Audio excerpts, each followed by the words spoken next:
Japanese student Ritsuki Kakuyama gets his ass yeeted by truck cut into an isekai world right after getting into a dream university. Why guy is reborn in a peasant's house instead of one of those amazing, rich noble incarnations, so Truck Hun really had some beef with him. His family is pretty trash, and he gets bullied for having black, Asian hair, which is considered an oddity in this world.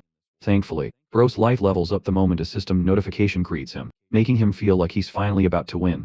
Those hopes are immediately crushed when the system literally calls him an effing nobody loser with zero chance of success. Now, he has no choice but to grind his ass off to shove down the family debt. Our boy thought he might excel by becoming the second coming of Da Vinci or maybe a powerful knight, and one day, those dreams actually start to manifest when he runs into a grizzly bear. Ian and his sister's lives are saved thanks to a mage vaporizing that fat Teletubby. He has no idea what a powerful mage is doing in a village like this, but the woman definitely sparks the boy's curiosity. She explains that she received a prophecy to search for a black-haired boy in the hopes of raising him. Realizing that Ian fits the description perfectly, she takes a keen interest in him, while the kid is just standing there questioning how the hell she managed to one-shot that giant bear. Apparently, anyone can become a mage, and that thought gives Ian hope, making him dream of one day using magic himself. The kind woman assures him that, despite being a peasant, he can change his fate and become a mage. She even offers to teach him magic, and the boy finally realizes he can reverse his shitty odds by accepting the deal. The mage takes her new student to a little study room, where Ian immediately meets his first powerful opponent, a heavy textbook containing the absolute basics of magic titled Moronius. And by the way, the mage actually formally visited his home to get permission from his parents and even the city lord, just to make sure there wouldn't be any trouble later. With everyone now expecting great things from him, Ian is ready to do his absolute best. She preps him for the first lesson while the boy's system slowly tracks his progress. As he flips through the book, Moronius reaches a 27 completion rate. Several other heavy textbooks, and weird Harry Potter-style spell names later, the boy eventually hits a 99 completion rate. Once Moronius is fully mastered, the boy can utilize the magical language perfectly and understand exactly how mages use it. 7 whole years pass. That's a massive time skip spent on his education, and somehow, this mage baddie looks exactly the same as she did before. She believes their private tutorship has reached its end. Now that Ian has grown up considerably, it's time for them to take the next step together. The boy's current and only skill is his knowledge of the magical language, and the ability to manipulate it. In the next scene, we witness mass rising mountains under a serene sky, but underneath this beautiful horizon, Ian is getting his ass kicked while falling from the sky. He shouts his complaints at his master for going too fast, but it's pretty clear the teacher is enjoying this way too much. Bro is literally shaking in fear, arguing that he only learned a damn language over the past 6 years, so it's not like he's a proper mage or anything yet. His teacher watches him with intrigue while Bro is practically begging to be saved. High up in the sky, Mage Mommy ushers him to try and own in on the voices around him. Meanwhile, Bro is out here thinking the psycho might be schizophrenic, because who the hell can hear voices in a place like this? The only sound he hears right now is the rippling wind, but strangely enough, when Ian focuses really hard, he hears the whispers and gossip of some entities who seem impressed that a human is actually flying. This takes our boy by surprise, making him wonder if this is the indicative voice of Moronius. Having managed to hear those voices, the system notifies him that he's unlocked a new skill called Air Art, allowing him to manipulate wind magic. I just love how Bro's first practical skill is him literally becoming Superman. After that rigorous training session, his master continues to tease him, while laughing at his sorry state. Ian taunts her for having all the fun while he's the one suffering. The point is actually about the nature of mages, who borrow power from the mysteries of nature by communicating with them. This is how magic functions in this world, which takes the boy by complete surprise. That voice up there, the mage baddie remarks that it's actually the voice of the wind, and that he needs to hear the voices of other mysteries too. Anne, now having a grip on how magic works, is happy to follow this approach. Pointing at him with total seriousness, she tasks him with his second mission, understanding water arts. As you can guess, Bro is sent to drown his ass, and become the next Michael Phelps, or practically die in the sea. He can even communicate with the rippling water, and is barely holding it together. Next, his teacher tasks him with frost arts, so he's sent to take a cold plunge in the middle of fucking Antarctica where his balls are freezing. By this point, his teacher is quite hopeful, and pretty much impressed with Bro's learning speed. Meanwhile, our boy is questioning his existence and barely keeping up with everything. Without losing momentum, this psycho mage baddie snaps her fingers to cast the flames of hell right in front of Ian. Our boy knows that right after freezing his balls, this woman is about to burn them off too. He begs his master for mercy, but as usual, the sound of flames sparks intrigue in the young human. The first question the flames ask is if they can burn him with glee. And well, you can just imagine our boy's reaction, because Bro knows he's literally cooked. In the next scene, we enter the caverns where Ian is meant to gain an understanding of earth arts, his final task so far. The voice of the earth is actually quite soothing, rambling about some wisdom like Master Ogwe or something. Even our boy is confused, and doesn't get what the hell he just heard, which makes him wonder if he lacks the ability to comprehend earth arts. Bro takes it as a sign of relief and exits the area, when suddenly the system pops another notification, revealing that he's earned bonus skill points. These points can increase his magic proficiency, and 100 of them are available right now. This pretty much confirms to Ian that he's a damn cheater in this world, because there's no way he's getting this stuff for free. Obviously, since Earth is his weakest element right now, he decides to upgrade it by tapping on the screen. As soon as he points at it, the screen pulses with a blinding blue light. At this point, the voice of the earth commands him, explaining that lava sits just underneath, and that if he's not careful, an earthquake could occur and cause the lava to erupt to the surface. Ian now understands what the voice is trying to say. His goal is to just get the hell out of there, and confirm to his master that he heard the voice of the mystery. First, Ian commands fire to burn, creating light for him to navigate. This time, a different voice shrieks in pain, expressing its anger toward the light. Ian tries to strike up a chat with it, questioning if this is also the voice of the earth. However, this element is different. It's not an element his master told him about. Because, you see, the only thing that truly hates light is the voice of darkness, and that is exactly what this mystery is. Ian is startled. While outside, his master is checking her schedule and realizing she might have to attend an upcoming pyromancer conference. Just then, her student comes rushing out. She congratulates Ian for finally succeeding, while he shares the exciting news of having made contact. While he shares more exciting news about making contact with the shadows of darkness, this revelation actually leaves the mage Betty's jaw on the floor. Clearly, she didn't anticipate him connecting with the dark. It makes her wonder if he truly made contact with such a cowardly mystery, and her silence starts making Ian worry. She addresses the boy, telling him they need to start their descent down the mountain. The boy is happy to comply, curious about where their next adventure will take them. But it seems Ian completely misunderstood her. You see, his master has something else entirely in mind. She declares that they will officially be parting ways right here. Pointing to her left, she suggests he head to the Chronoling, where he'll soon attend the Space-Time Sorcerer Conference. She explains that if he's destined to learn those arts, he'll also have the fortune of running into a competent Space-Time Sorcerer there, too. Bro is baffled because, all of a sudden, he's being told to learn a completely new skill set related to space-time. Watching his confusion brings a smile to her face. Eldith reflects that the young boy was born with a natural affinity for uncovering mysteries. Based on her gut feeling, she can tell he'll be capable of wielding the power of space-time, too. With that, their meeting wraps up. Eldith is excited to see him again after 3 years in Dranheim. In the next scene, we're reintroduced to the region she told him about. The town looks pretty rural, though the people are bustling about. Ian is searching for the conference his master mentioned. He still thinks that woman is unpredictable as hell for sending him here. A man in the crowd appears to be a travel guide, ready to help anyone headed north. Ian recalls his master saying the conference would be held in the north. And since he's free to travel, our boy thinks it's a perfect opportunity to head out right away. In the next scene, a group of people is settling down for camp. Ian is seated among them. One of the men, the one who called out to him earlier, is the merchant guild master, Leek. Leek asks if it's the boy's first time heading north, and Ian confirms it is, explaining he's only going because something urgent came up. The older man hears this and comments that the boy probably has no clue about Dragon Mountain. Ian is confused because, apparently, this place is supposed to be teeming with gorgeous yet dangerous black drakes. These drakes aren't exactly easy to fend off. Leek acts all buddy-buddy with the kid, asking if he at least knows how to fight or run. Ian isn't comfortable with the guy, but he admits he's not really confident in his skills. Immediately, the seemingly kind man turns on him, calling our boy useless and questioning his profession. Feeling pretty awkward, the boy shares that he's a mage. I don't know what happened to Lee, but he starts shaking in shock and calls the boy a Lord Mage. Overhearing the conversation, a girl is drawn to the boy. The cloaked girl turns around to see what's going on, while the other men are still confused, even shocked, that this kid is supposed to be a mage. Ian genuinely doesn't get why everyone is so stunned, but his little revelation has shifted the vibe completely. Acting as if he's revering his abilities, Lee quickly turns into a subordinate, grabbing a bowl and happily offering the boy seconds. Even though Ian declines, the man charges over to the food server to fetch him a new bowl anyway. More and more people begin chatting about Ian's status as a mage. Some even doubt his abilities, believing his appearance makes him look like a third-rate weakling who doesn't know what he's talking about. These haters are hating hard on our guy, thinking he's not all that. Ian is a nice kid, though, and doesn't pay them any mind. The girl who took an interest in him earlier decides to speak up. She whispers that if he's truly a mage, he should use a spell, and show these guys who's actually the boss. It seems like a pretty aggressive approach, and Ian doesn't really get the point. The girl explains that mercenaries are known for making fun of quiet people, treating them as timid or weak. That's why it's necessary for people like him to show their power. and intimidate anyone doubting their strength.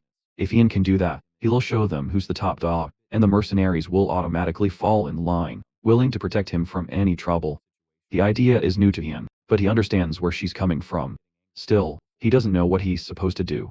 First of all, bro doesn't exactly have much experience getting angry at people. While this conversation is happening, the dude serving the food actually spits in Ian's bowl before wiping it around with a leaf. This disrespect actually pisses our boy off. He can believe this guy had the audacity to spit in his food. Suddenly, the ground trembles, making the server realize he messed up big time. Ian approaches the guy with a powerful presence, demanding to know how he dared to spit on his plate like that. The server is practically wetting his pants in fear, quickly submitting, and apologizing to the Lord Mage for his heinous actions. Pissing Ian off even more, the server claims he just wanted to polish the plate. Ian is furious that this guy's best idea for polishing a plate is to spit in it first. The man argues that water is actually dirty, so it would have been worse. Ian doesn't understand the logic behind such a statement at all. So, the server thoroughly explains how water is full of mud and parasites, which is why he doesn't wash plates with it. And my god, bro, it's the worst reasoning ever, because this man actually believes his spit is cleaner by comparison. The explanation traumatizes Ian, haunting him for the rest of the night. Bro is out here going crazy, completely turned to stone in front of the mercenaries and servers, realizing this medieval age has zero sense of hygiene. Frustrated, Ian coldly mutters a spell, causing a massive burst of flame to erupt from the nearby campfire. These flames tower over everyone, intimidating the crowd and surprising the girl who gave him the suggestion. Maintaining his assertive tone, Ian orders them to fetch some damn water, berating them for being a bunch of dirty medieval bastards. Both men run off at full speed to fetch the water, not even realizing what they did wrong to begin with. In the next scene, it's a calm night, and it appears everyone is asleep, except for the mercenaries, who are searching for Kathy, the girl they can't find. One horny bastard wants Kathy all to himself because his medieval 1-inch stick is acting up at 3-0. In the distance, he manages to spot her, so the horned dog calls out to Kathy, urging her to come to him. Suddenly, the man notices that Kathy is actually knocked out. She's been abducted by a group of bandits. The mercenaries shout at the bandits, but their macho act fails when one of them is suddenly killed by an arrow to the chest. The mercenaries roar in anger at the aggressors for killing one of their comrades. They quickly bolt into action, aiming to fight these guys off and take them down. The leader of the unknown group treats them like a bunch of small insects. But that's when Kathy wakes up and starts biting the hell out of the dude's back. The guy is forced to throw her down because he couldn't risk his arm getting taken off by her secret biting technique. Kathy struggles to run away while the leader commands his men to chase after her. While she's running away, and all this chaos is unfolding, our boy is sleeping in his tent, still haunted by the memory of these medieval assholes using spit for cleaning. The commotion outside quickly wakes him from his nightmare. A mysterious voice calls out to him, telling him to get up fast. My guy senses the heavy aura in the air before hearing the sound of the mercenaries running toward him. My guy senses the shift in the atmosphere before he even hears the mercenaries coming. Leek is the first one to reach him, breathless, calling out to the Lord Mage and explaining that they were in deep trouble. In the next scene, our boy hits the war zone where the mercenaries are locked in a brutal scrap with a pack of bandits. Their leader is a beast, easily the strongest of the lot, carving through the mercenaries like it's nothing. He orders his men to slaughter everyone without mercy, and then find Kathy, the missing woman they were hunting. Their target is currently cowering behind a nearby tree. She shrinks back in horror, paralyzed by fear, knowing that at this rate, it's only a matter of seconds before they sniff her out. While she's trying to stay hidden, one of the thugs actually spots her, confirming her worst nightmare. With a blade pressed to her face, the guy threatens to hatch off her arm if she doesn't get on her feet right now. Terrified, Kathy sinks into despair, certain that her life is over. Before she can even stand, this merciless scumbag raises his sword to finish her off. But at that exact moment, something slams into him with such insane force that the ground literally ruptures beneath the impact. Kathy is left speechless. Her savior is standing right there. Ian timed his spell perfectly, and arrived just in the nick of time. She looks at him in awe as he grabs her hand, telling her to stay close. His sheer confidence is the only thing keeping her together. Meanwhile, the rest of the group huddles up in a single file line behind the Lord Mage like a human train. It looks goofy, but it's actually tactical. Ian chants open, giving off Major Sukuma's furnace vibes, but instead of flames, he condenses the power of darkness and lightning into a single, pulsing sphere. Both the mercenaries and the bandits stop dead when they see the spell. In an instant, the entire area is swallowed by total darkness. Unable to see a thing, they frantically light their torches, but even that small bit of light can't pierce the void. Everything is pitch black. These dudes start fumbling and bumping into each other like the power just went out in a basement. But while they were struggling, Ian's train formation keeps his group moving in sync. He leads the way with total confidence while the others follow his lead. Using this technique, he figures they can slip out without a hitch. The skill he's rocking is a shadow art, paired with his dark vision attribute, allowing him to see perfectly through the gloom. Unfortunately, bad luck strikes when one of the assailants accidentally bumps right into Leek, blowing their cover. Things go south fast, as the guy raises his sword, desperate to cut them down with the little bit of visibility he has. At the front of the line, Leek is terrified, begging for his life like the helpless old man he is. Ian has to swoop in and drop a fire burn incantation. Remember when he used it just to light a torch earlier? This time, bro literally uses the flame to engulf the dude's face, roasting him alive. After getting turned into a human state, the guy hits the dirt, scaring the absolute crap out of the other bandits. The man they re-up against is no joke, and Ian knows this display of power should be enough to send the rest of them running for their lives. Just as he expected, panic sets in. The bandits are ready to bolt, but their leader refuses to let them retreat. He roars for them to charge, but despite the leader's bravado, the outcome is never going to change. Out of nowhere, a black drake arrives and surprises everyone by chomping the leader's head clean off. Talk about a gruesome exit. That death instills pure, primal terror in the remaining party members, but it doesn't stop there. Even our boy is swaying now. The situation just got a lot more complicated with the arrival of this flesh-eating behemoth. The beast stares curiously at the remaining humans, while snacking on one of their comrades, like a predator that just stumbled upon an all-you-can-eat buffet. The surviving bandits scatter in fear, but the panic is just as real for Ian's group. Leek stutters, pointing a trembling finger toward the drake. Despite his confidence as a mage, Ian doesn't have the experience to deal with something as high-tier as this drake. Ian knows they were staring down total destruction. Meanwhile, the system chimes in, noting that they've encountered one of the primordial mysteries. This automatically unlocks a new skill for him summoning. This allows Ian to communicate with and summon other life forms. It's a pretty convenient power-up considering his current odds against this monster. But it also makes our boy wonder if this beast is really any different from the other mysteries he's already faced. They were all based on different elements, but if he can just manage to communicate with this thing, they might actually survive. Despite his hesitation, Ian takes the gamble and calls out to the drake, who glares back with blood still dripping from its maw. Leek and the others are convinced they were about to be sent to the Shadow Realm, even with Ian there. The mage patiently stares down the beast, which growls back, trying its best to intimidate the human. Mustering some confidence, Ian continues to reach out, knowing that so far, none of the mysteries have betrayed his efforts. The mage introduces himself in the corniest way possible, claiming he's a friend of the drake. Yep, looks like he learned talk no jutsu from Naruto during a secret 7-year task. Anyway, the drake is baffled, and so is Ian's party. Ian is basically trying to explain that friends aren't supposed to kill each other. But I think Burrow is forgetting the fact that this thing literally just bit a dude's head off 5 seconds ago. The creature growls back, leaving the others wondering what it's actually saying to the mage. Ian looks confident on the outside, but the hilarious part is that even he doesn't have a clue what the thing is saying. He's just as lost as the rest of them. Right now, he has zero chance of actual communication. So, he spends his remaining points buffing his skills, dumping everything into his summoning stats just to get a shot at understanding it. After boosting the stat, our boy can finally understand the drake's language. Ian tries to confirm it by calling out to the beast once more. But his attempt just hisses the beast off, causing it to roar right in his face for wasting its time. Ian's party is absolutely shitting bricks, but he keeps his cool, and prepares his next move. First, he explains that he has no intention of fighting. The drake scoffs, responding that it would be foolish to even dream of challenging him.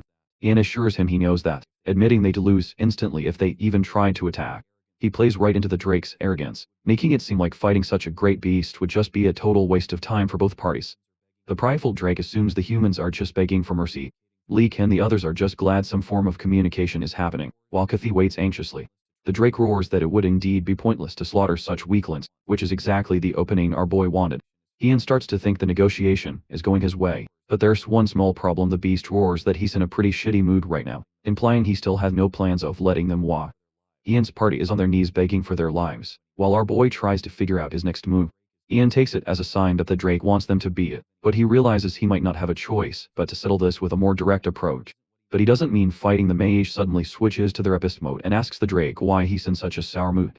Still pissed, the beast shouts that he has zero motivation to explain himself to a human. Ian responds by offering some assistance to help lighten the drake's mood. The offer sounds arrogant to the creature, who thinks it's pointless for a human to try and help. In response, the mage mutters a string of words in the ancient magical tongue, causing the water to soar upward and sprinkle across the area. The sight appears strange to the party, and even stranger to the beast. While Ian surrounds himself with a mystical aura, the beast, intrigued by this sudden display of magic, takes a full interest in the boy. Ian emphasizes that he's nothing more than a humble mage trying to communicate with the mysteries of the world. That's why he just wants to help the drake however he can. Seeing as the beast hasn't lashed out in anger just yet, Ian knows he's in the zone. The next step is where the real negotiation actually begins. We cut to the next scene, as midnight falls upon them. The Drake's bloodlust has vanished, and he's much more open to a talk. Our boy is just happy he managed to delay an immediate death for himself and his friends. But the real issue comes down to fulfilling the requirements. Ian weighs his option, understanding that the Drake holds all the leverage here, which means the mage has to be the one to make simple demands. A sudden memory of his master flashes through his mind. She once told him that mastering magic is straight up impossible without mastering communication. It's the same reason why building a relationship with the mysteries is essential, friends or not. Every mystery contains its own nature and temperament. The job of a mage is to identify and empathize with those natures, moving in sync with the hearts of the mysteries. In other words, Ian learned that social navigation is a critical skill for a mage. In a life-threatening situation like this, he has the perfect opportunity to prove himself as someone who can swindle a Drake out of a murderous mood. To achieve this, he pulls up the skill window. First, the system shows him a skill called Expert Summoning Management, which is basically everything our boy needs for the current trouble. Normally, this would seem like the quickest choice, but our boy takes his time and finds it really strange that the skill involves feeding the Drake high-quality liquor. Ian is sweating bullets the more he reads these damn system notes, because the next step requires glazing the absolute shit out of the mysteries he's talking to. Long story short, the most helpful advice bro got from the system is to just use alcohol and become one of those simps who glaze thoughts on Twitter. Ian submits in defeat, realizing this kind of task is impossible for a loner like him, while even the Drake is left questioning what the hell this dude is trying to do. Strengthening his resolve, our boy decides he should start by reaching the creature's heart, as it's the only way to make any progress. Ian addresses the Drake, claiming he's prepared a mighty gift for the glorious beast. Curious about the offering, the beast demands he bring it forth at once. Next, Ian calls for Leek, who is startled by the sudden command. Bro quickly tells this old fart to fetch the strongest liquor they have right this second. Moments later, the man returns with an exquisite, premium-looking box of liquor, presenting it to the Drake. The monster doesn't exactly get the purpose of the gift. Even Ian is internalizing his anger, pissed off that this monster is so ungrateful, but on the outside, my guy plays it cool. He explains that it's a precious gift from the human world. Pouring the beast a massive cup, he presents it to the monster. The Drake smells it first, finding the scent peculiar. Suddenly, the beast erupts with anger, questioning if this man is about to pull some fishy 3000 Ike move to betray him. Ian's party is terrified, but my man keeps his poker face and assures the Drake that no fishy business is going on. To prove his words, my guy chugs the whole mug without a problem. Even his party is shocked that he actually went through with it. Ian shakes it off like it's nothing, but deep down, he's stunned by how strong the stuff is.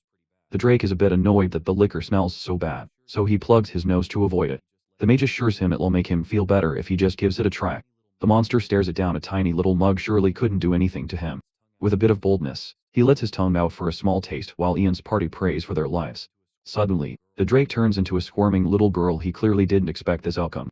Even though the taste isn't exactly pleasant for a wild beast, the substance is addicting. Finding the perfect lead, Ian suggests the beast try another one too. As the night goes by, this thing gets literally drunk as hell.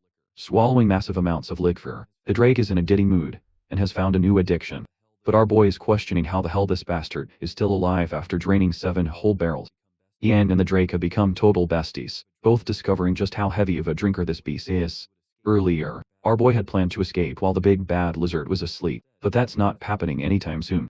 Instead, Ian is chugging the same liquor himself when suddenly, the Drake brings up the mage's earlier request to find out why he was in such a bad mood. The drunken Drake starts weeping and gets all teary-eyed like a sentimental schoolgirl, confusing our boy. Apparently, the Drake is annoyed that his nest is in a garbage location compared to the others. Despite that, his partner told him she felt at peace there. Bro is literally weeping over his girlfriend. Meanwhile, Ian is reflecting on how in the flying fudge this ugly-looking Drake managed to secure a lady when he doesn't even have one. The creature wallows in pain, explaining how his partner eventually started getting teased by the others, which made him feel guilty on her behalf. In his anger, Bro actually broke up with his own girlfriend. It's hilarious, because Tough Guy's roar wakes up Leek and the others, then promptly puts them back to bed by reaping their souls. Well, Ian can understand the feeling. The Drake is mourning the loss of a lover just like a human. At the same time, a plan comes to mind to change things for the better. He calls out to the beast, explaining that he could use magic to fix that wretched nest. The monster is shaken by the support.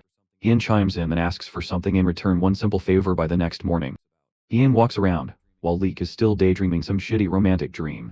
Our boy taps this timid clown's head and gets triggered that the old fart isn't waking up. Ian threatens to snap his finger if he doesn't wake up immediately. Bro looks at him with the most JoJo-esque Giga Chat expression ever. His glare terrifies Lee, causing him to scream and wake up, while the rest of the group topples over because of him. All this time, Yan has been dragging their asses together on a cart, because they all fainted the moment that dragon let out a roar. Kathy thinks she made a mistake tagging along with these guys, while the others ask if the drake has already gone back to its nest. They hug each other for comfort, terrified the monster will come out any second and slaughter them. Ian assures them that the dragon is at its nest waiting for him. He's already made a deal with the creature to save his friends' lives. Just hearing that makes these clowns suddenly turn into his #1 fans, while Ian is left wondering if he should have just left them to die. Back then, he told the monster he'd fix its nest in exchange for their lives. Hearing those words, Leek and the others chant the name of the brilliant archmage, honoring him. Our boy doesn't get where this is coming from, because apparently, these guys are under the impression that the mage actually beat up the big bad dragon for them, and after scolding the creature, he sent it back to its nest before forcing the creature to surrender to his mercy. These losers are ecstatic, a wave of emotion washing over them. They want to serve this man for the rest of their lives. Ian is just annoyed and orders them to be ready to depart without ditching him by the time he's back. They agree to this command, swearing that they're united as one. Soon after, Ian asks them to check on the number of mercenaries they have on hand. Kathy notices this and, for some reason, is being particularly observant of her surroundings. Let's cut to the part where the dragon takes our boy to his nest. It's a rocky little setting, and Ian expresses his shock, causing the dragon to jump down his throat for acting like the situation is unsolvable. Our boy clarifies that it's not unfixable at all, it's just that he's sleepy, and his stamina is at an all-time low. Ian just wants to get things done quickly so he doesn't get bogged down later. His objective is simple: push back the protruding rocks and create more space. Focusing himself, he communicates with the calm earth, which actually talks back to him. Ian asks for a favor, but the earth immediately declines, stating that it's busy. Bro realizes that this thing is not happy with him at all. While the anxious dragon demands immediate updates, the mage explains that the earth isn't even listening to him, so he's going to try again once its mood improves. He understands that the earth is only going to be angrier if he makes a second request. The dragon argues that if that's how things are, then it just can't be helped. Instead of getting angry with the mage, the dragon actually thanks Ian for even giving it a shot for someone as miserable as him. Even our boy gets in his feelings while the dragon asks for his name. Ian introduces himself, and the beast introduces itself as Longtail. He wants the two of them to be friends, so our boy holds its paw, creating a new bond and confirming the summoning requirements for this beast. The system assures him that he can use the monster anytime he wants. But even then, he feels shitty for being unable to do anything for his friend. The beast calls out to him, suggesting they should at least celebrate their friendship, and offers him as much gold as he wants to take. It's freaking insane that this thing has so many jewels on him, and he's happy to give them all away to one human. Ian inspects one of the jewels, wincing at the thought that if only the earth were willing to give him a chance, things would have been different. But after inspecting one particular jewel, our boy experiences a sudden shock. He turns to Longtail and asks if it's okay for him to scribble on the floor. The beast is confused but allows him the opportunity. Moments later, Ian carves out a gorgeous magic circle with a jewel at its heart. This is the same method his master taught him, a technique used to convince a mystery by using magic circles. Longtail has no idea what this mage is trying to do, but our boy assures him that this is going to be good. This time, he calls out to the earth once more, urging her to move the rocks and smooth the walls for him. Interestingly, the jewel on the circle reacts with a blinding light, and indeed, the walls start to move in accordance with the mage's desire. Longtail is blinded by the light, but by the time he gazes back at his nest, it has been gorgeously crafted into a divine masterpiece. Ian explains that it's his return gift as a friend, and the little dragon is ready to burst into tears. The lair looks metal as hell, and even smells amazing. Longtail questions if this, too, is the beauty of magic, and holds the human's hand. This time, the dragon won't feel any shame presenting his new lair to his girlfriend, and even the children they'll eventually have will feel safe. Ian didn't ask for the to me, but he's happy to help. Except, a backlash from his technique fires back on him. His body shivers and he experiences a sudden headache. Before he can comprehend what's going on, the mage faints in front of the dragon after his nose starts bleeding. In other words, my guy fried his own brain for this technique, and he doesn't even have a reversed curse technique to heal his brain like Gojo said. Panicking, the dragon comforts his buddy, who is still gasping for breath. The beast has no idea what to do when suddenly Kathy roars for her friend, and comes rushing toward him. The dragon is a little confused, while she's frightened for her life, thinking he's about to eat her. She stops dead in her tracks, while the dragon looks at her with a death glare, thinking she might be some kind of enemy. Kathy trembles, but softens up, expressing that she's just here to talk. And she begins making the same stupid signs our boy made earlier to show that she's a friend. With much difficulty, the beast finally understands what she means. They both look toward Ian, who is still in pretty rough shape and barely hanging on. By nightfall, our boy is brought out under the night sky. When he wakes back up, he instinctively reaches for his phone as if he were still on Earth. Hilariously, instead of grabbing his phone, the dude ends up holding this chick's hand, questioning how the heck his phone got so soft, or turned into a gummy. The squishy, soft sensation genuinely doesn't make any sense until Kathy directly asks if he's awake, because bro is doing some really sus shit right now. Ian, now flustered, embarrassingly jumps out of her lap, confused as to what the hell she's doing there. At first, my guy thinks he's dreaming, but she explains that she was looking after him after he collapsed. The ringing headache still bothers him, while she advises him to try and rest. You see, Ian is only just piecing together the fact that he straight up collapsed throughout the night. He forced certain evolutions without letting himself adapt. Kathy looks at him, confused, while he's out here questioning if she managed to overhear everything. Bro's genuinely embarrassed and covers his face, looking like a total mess. He asks about Longtail, but apparently, that overgrown lizard left, making our boy wonder if he's out chasing his girl. He apologizes to Kathy for causing her trouble and asks how she even managed to get here with Longtail guarding the place. She explains that she somehow found a way to communicate that they were friends. Bro finds it difficult to believe, and wonders if she used mage language. He's pretty sleepy and doesn't have all the answers, while Kathy shares that she willingly followed him even though she knew the risks. It's actually because she has a request for the mage. First off, Kathy feels guilty over the attack that happened last night because she's the one responsible for it. Ian seems surprised, and she apologizes straight away for putting them in so much trouble. Our boy understands that things got shaky and heavy way too fast, making him realize why she was trembling so hard. Ian theorizes that she must have some kind of beef with the bandits. While she's offended at the suggestion, Bro is even willing to state that her face looks like a bandit's. Kathy decides to get vulnerable and reveal a huge secret. Ian expects this to be a corny plot twist, like her being the princess of some country. In reality, she drops a bombshell. Her real name is Lucy of the Tarian family. She's a noble, and the bandits were sent on behalf of her fiance. Ian then suspects it might be some kind of bratty lover's quarrel, like always. Kathy is upset with his trashy assumptions, sharing that she intended to disappear far away from her fiance's control. However, she lost the confidence to escape after everything that happened yesterday. Grasping his hand, she begs him to help her escape. Ian is a little overwhelmed by her suddenness, questioning what she's even running away from, or if it's really that bad. The girl emphasizes that her family, the Tarians, are a baronial house that governs the Fiendlep region. However, because they had a shortage of knights to defend them, they were constantly at risk of being attacked. Because of that, a territorial war was always looming over them, threatening the very destruction of their family. In haste, she was married off to a knight who was once a mercenary captain as a means to control the situation. Because this man had insane influence in his mercenary team back when he was active, all the threats facing their family vanished.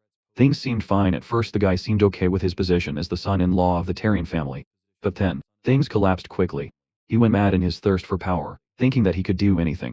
This guy had even started picking up random women, treating her with utter disregard and hatred. Things had gotten to a really terrible point, causing her parents to demand a breakup of the engagement. However, things did not work out well for them either. With a heavy heart, she reveals how this bastard poisoned her parents. Ian is shaken by this revelation, while the helpless girl shares how this scumbag thought he'd lose his power, so he made his point by poisoning her family. Even our boy thinks this dude is a generational shithead for doing all of that, while Lucy reasons that the guy will forever remain a commoner.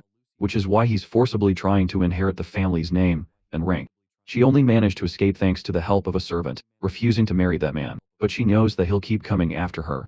Her one true desire, as a helpless girl with no one to turn to, is for Ian to help her reach safety and escape him. The mage understands her situation all too well.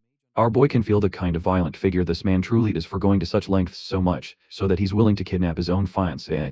It's a complicated affair, and though he has no idea how these medieval processes affect his work, he can empathize with her. Lucy begs him, pleading with him on behalf of her family, hoping to reward him with anything. Still, one question bothers our boy: why him? Because he could always betray her, too. Lucy fires back that she's got nowhere else to turn, because nothing is worse than that man. She's even willing to offer him everything in return for her freedom. In fact, this woman is so desperate she's ready to help him take the rank of a noble by becoming a part of the Tarian family. Even though later, there comes an offer from a little princess saying that she would marry a commoner and a farmer's boy like him. And this is truly an incredible chance for a farmer's son to become connected with the nobility in a world like this. Ian still cannot decide what he truly wants for himself. If that happens, he would become part of the nobility, but he would no longer remain the disciple of Aladith, and would not live the life of a mage the way he always wanted to. Maybe that kind of life would still be fine for him, and on the other hand, it could also be a good way for him to live as a nobleman while dealing with politics and power. Right now, He stands at a crossroads regarding his destiny, and the kind of person he truly wants to become. Whether he should live as a nobleman, or continue as a mage. Still, he was born into a fantasy world for a reason. So, he believes he should use this opportunity to push his magic to its absolute limits. By helping Lucy, he should be able to gain experience as a mage while also earning enough money to support himself with stable expenses. Because of that, he decides that from now on, he will drive away all the kidnappers, and simply allow everything else to follow its natural course. He clears his throat, and tells Kathy that she should probably ask someone who can use a sword far better than him, because a mage is not exactly a warrior, and he cannot do much for her during moments of danger. Even so, he still agrees to help her as long as she is willing to pay him. And after that, everything that happens will depend on him. Kathy immediately bursts into tears of joy, and becomes deeply grateful for his help. She throws her arms around Ian, and Ian feels a wave of sympathy for her as he quietly allows her to cry her heart out against him. Meanwhile, Drake is lazily sunbathing when Ian and Kathy finally step out of his cave. Drake instantly becomes excited when he sees his friend again, and he happily tells Ian that he looks good. Ian responds by saying that they are heading down the mountain because everyone is waiting for them below. Hearing this, Drake says that both of them should climb onto his back because he will take them there himself. Ian jumps onto him without even hesitating, but Kathy remains nervous and uncertain for a moment. Drake then calls her Ian's girlfriend and tells her to climb on as well, but Kathy completely misunderstands his words, and immediately begins trembling in embarrassment. While Ian quickly explains that things are not like that and that the two of them are not together, Drake still does not seem convinced because, they honestly look like a cute couple. Kathy remains confused by the entire situation, but Ian tries to calm her confusion and asks her to climb on behind him. Seeing Ian in that moment, looking like nothing less than a true hero, she finally decides to trust him. She climbs onto Drake and wraps her arms tightly around Ian. At the same time, the merchants are arguing among themselves while speaking to Leek. Some of them insist that they should pack their belongings and leave immediately, because they believe the dragon must have already killed Ian by now, and staying any longer would only put them in danger. However, the merchants are divided, and both sides keep arguing over completely different choices. One side wants to stay and wait for the powerful mage, while the other side desperately wants to leave and head somewhere safe. Leek thinks silently for a while before finally opening his eyes and declaring that he gave Ian his word that he would wait for him. And because of that promise, he is going to stay no matter what happens. A merchant who supports his decision immediately shouts with joy after hearing that they are staying. However, only 10 minutes later, a group of bandits suddenly attacks them. The bandits capture everyone and aggressively demand to know where the girl traveling with them is located. Leek becomes confused and asks what girl they are talking about, but one of the bandits explains that they mean a beautiful young woman with dark blue hair and warns Leek that pretending to know nothing will not save him from the situation. Leek suddenly realizes that they are talking about Kathy, but when everyone turns around, they discover that she has not been near them for quite some time. The bandits immediately assume that all of them are lying and begin threatening to kill everyone, while the terrified merchants scream in fear. Then, suddenly, Leek realizes that their protector and savior, Ian, has returned. Everyone quickly turns around and sees Drake charging toward them at incredible speed, while Ian and Kathy ride on top of him. One of the bandits nervously asks if the woman riding there is the girl they are supposed to capture, but panic already begins spreading among them, because the creature is rushing toward them at a terrifying speed. The moment they finally realize that it is not a dragon, but a Drake, they immediately abandon everything and run for their lives. Once the bandits are finally gone, Leek is deeply grateful that Kathy is safe, although he is also furious, because if it had not been for Ian, she would have ended up in terrible danger with all the bandits and the people hunting her down. One of the merchants asks how those men even managed to discover Kathy's whereabouts in the first place, but that mystery has to wait for another time because none of them understand how the pursuers began tracking her the moment they arrive. None of them can understand how people who follow the same heavenly god church can be so cruel either. Hearing the church's name makes Ian pause because he has not heard it in ages, and he knows it is one of the great religions of the world. Its doctrine strictly forbids enslaving fellow believers. Even so, human traffickers and criminals have ignored those commandments for years and continued selling and exploiting people anyway. For years, they have continued selling and exploiting people without a second thought. More importantly, even after witnessing a mage's power and seeing Drake with their own eyes, those bandits still refuse to abandon their pursuit of Lucy. Ian realizes he is dealing with desperate, stubborn people who are willing to risk everything for a payday, and that thought unsettles him. At this rate, they will eventually track Lucy down for sure. That possibility terrifies him, because he knows he cannot handle a large group of enemies all at once. Because of that, he asks Drake for a favor, and Drake instantly agrees without hesitation. Ian asks him to drive away the men from earlier, and if necessary, even kill them.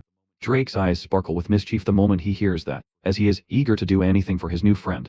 Without wasting another second, he rushes off to deal with the pursuers. Ian understands that killing people is terrible, yet this is a medieval fantasy world where killing and being killed are just parts of everyday life. If he wants to survive in this world, he has to adapt to it as well. Suddenly, his head begins spinning again because he has once more overused the Maronius language. Kathy immediately rushes to his side and grabs him before he can collapse onto the ground, begging him not to push himself so hard. Leek notices the scene instantly, and his eyes practically sparkle with mischief as he starts teasing them, asking whether they are dating. Both Ian and Kathy react with complete horror at the idea, which only makes Leek grin even wider. Soon after that, they continue their journey once again. During the trip, Ian repeatedly receives notifications informing him that Drake has eliminated another human. By the end, he receives 11 separate notifications in total. He admits to himself that it is surprisingly convenient for the magic to automatically report back to him, although it frustrates him that he cannot openly summon Drake in front of everyone else.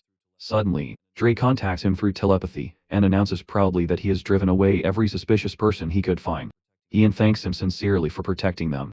Drake simply replies that he only did what would make his friend happy. Then, Drake asks whether Ian is truly leaving because he hates saying goodbye, though he admits that this is farewell for now.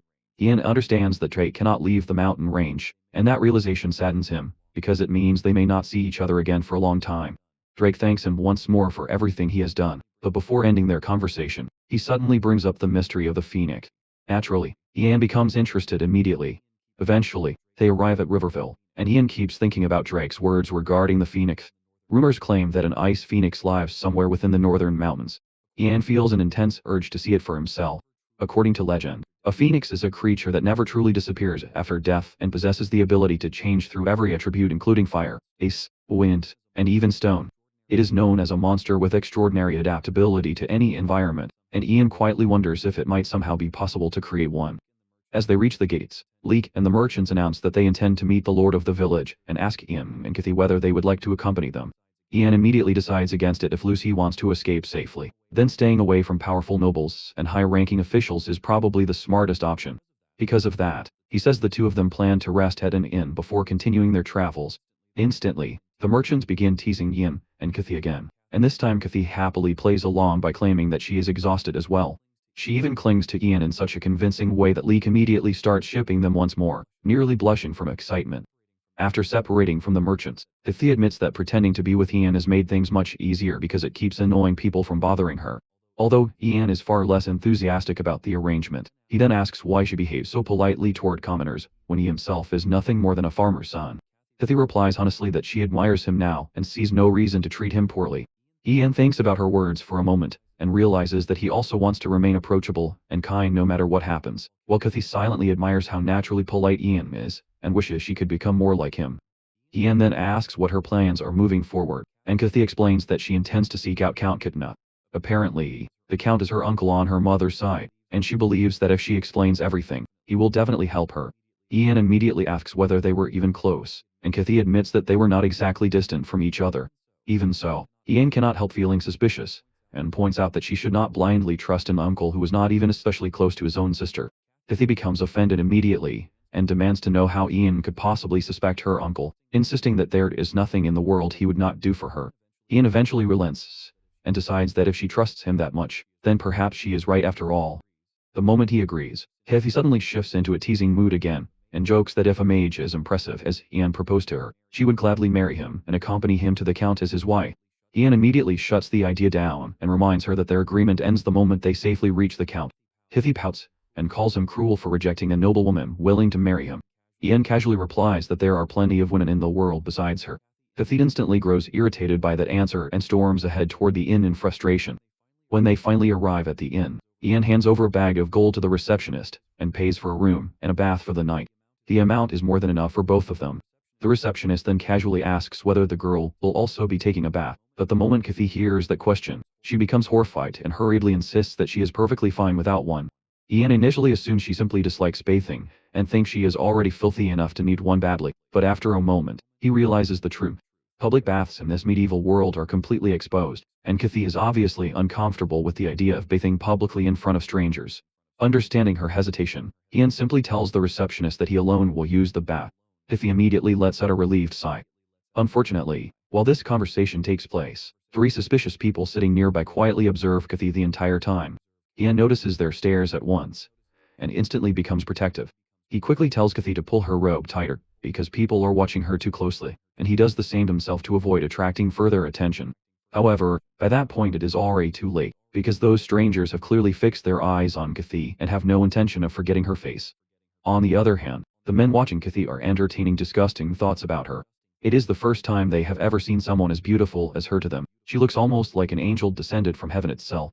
What irritates them even more is the fact that she is traveling beside a skinny, black-haired boy like Ian, and in their minds, someone like him does not deserve to be near a woman like her.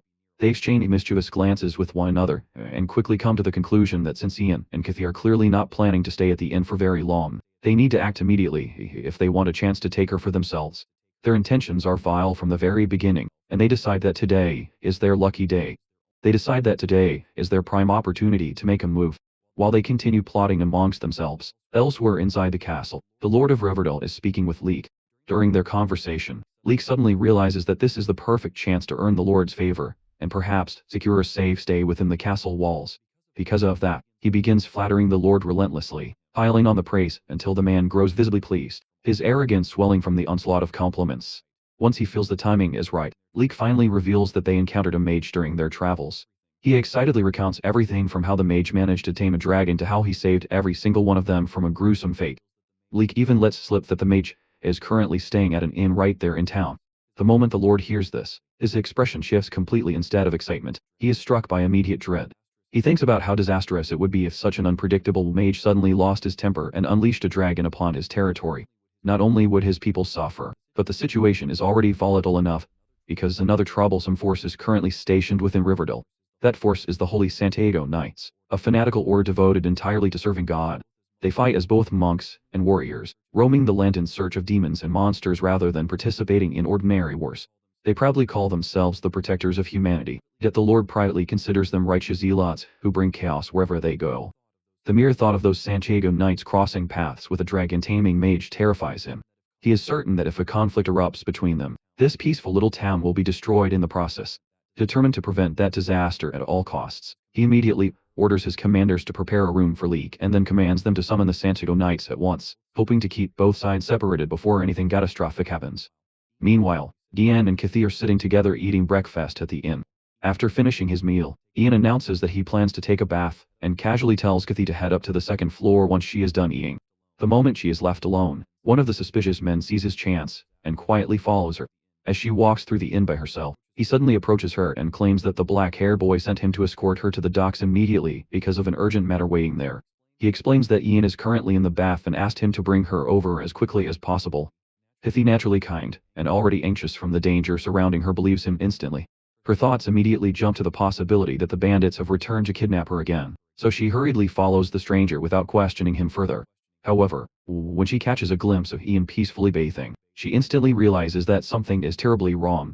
Unfortunately, by the time that realization hits her, it is already too late. Someone suddenly throws a cloak over her face. Ian notices the movement immediately. Just as one of the men attempts to attack him, the man suddenly loses his footing and crashes down, tripped by Ian's magic. In that instant, Ian realizes that this situation does not resemble the schemes of Lucy's fiance at all. This is something entirely different. Worst of all, Kathy is being kidnapped right in front of him. Without hesitation, Ian uses his light magic to create an illusion around himself. He possesses many strange abilities and mysteries he can draw upon, and for now, light is the easiest one to use. Yet, at that very moment, something unexpected happens. Shadows begin creeping toward him as if they were alive, almost inviting him to play alongside them. When Ian opens his eyes again, he realizes that darkness itself has instantly become his new ally. He gathers the shadows around him and unleashes them upon the kidnappers. Darkness pours from his eyes as the shadows engulf the men completely. However, before he can continue, he notices reinforcements arriving nearby. He cannot believe that common criminals would possess such organized backup. As he violently demands to know where they took Kathy, the terrified man admits that he genuinely does not know. Suddenly, Ian feels the cold edge of a sword pressed against his back. A stern voice orders him to stand aside, while another man questions him about the darkness from earlier and asks whether Ian was the one controlling it. At that moment, Ian realizes exactly who has arrived, because standing behind him are the warriors of the Holy Santiago Knights. Ian confirms without hesitation that he is indeed the mage who summoned the darkness. However, while speaking, he cannot stop thinking about the terrifying old man standing before him, as the sheer bloodlust radiating from the night is overwhelming. The criminal immediately begins begging the knights to save him, shamelessly lying that the mage tried to kill him for no reason at all. Ian stares at him in disbelief, unable to comprehend how casually the man twists the truth.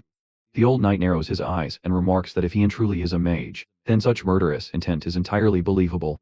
Hearing that instantly irritates Ian, but the old man continues, claiming that mages are all the same, possessing dangerous bloodlust and believing they can do whatever they please without consequences. Ian takes deep offense to those words, and anger begins rising inside him. However, before he can respond properly, the old man speaks with such authority that Ian realizes something important about this world here. Having a foul mouth and an overwhelming presence is often treated as proof of strength and skill. Even so, another knight suddenly steps forward and declares that regardless of Ian's abilities, it does not excuse him for using wicked magic. Ian pauses at those words while the knight explains that surrounding himself with darkness is an act of turning away from the heavens and rejecting the light of the sun. According to him, hiding within the darkness is nothing more than the behavior of a coward. Ian thinks carefully for a moment before clearing his throat and calmly arguing back that the laws of heaven allow both day and night to coexist. He then asks them if heaven truly belongs only to the light, then why does night exist at all? The moment those words leave his mouth, the knights fall into complete existential confusion. Their expressions shift dramatically as they try to process his argument, and soon many of them become strangely fascinated by him. They realize this young mage possesses a level of intelligence far beyond what they expected. Taking advantage of the silence, Ian politely asks them to excuse him, because his sister has just been kidnapped and he desperately needs to rescue her.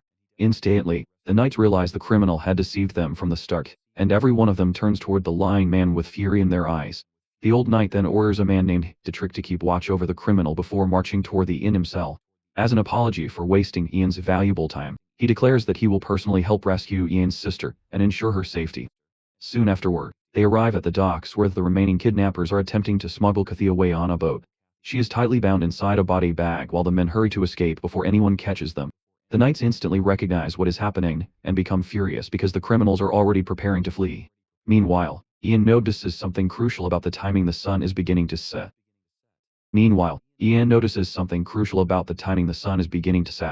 Because of this, he realizes he can now use his magic far more effectively. The old knight asks the group how they should proceed, insisting that for the sake of rescuing the innocent girl, they must work together. The knights get hyped at the prospect of battle, but Ian quickly warns them that charging directly onto the boat could be a death trap. The old man refuses to back down, insisting he's willing to do whatever it takes to save her. Ian then points out a large hook nearby, explaining his plan to pull the boat back toward the shore. The old knight just stares at him, totally confused, asking if he intends to use shadow magic for that. He can wrap his head around how that would even work.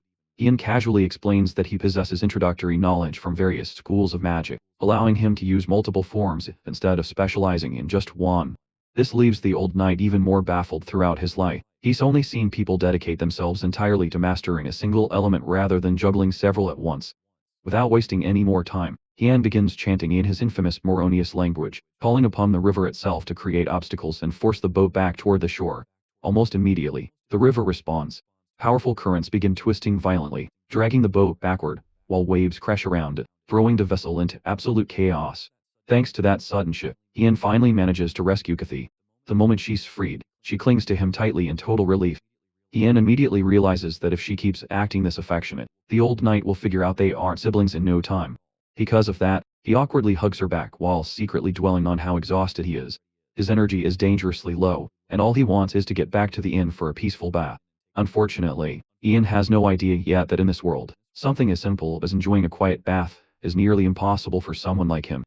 Meanwhile, back at the castle, an emergency letter arrives. As it turns out, Bernard, the eldest son of Riverdale, along with Hansen, the Knight of Riverdale, are already rushing toward Ian's location. Both Bernard and Hansen noticed the thick smoke rising in the distance, and immediately assumed it was coming from a battle.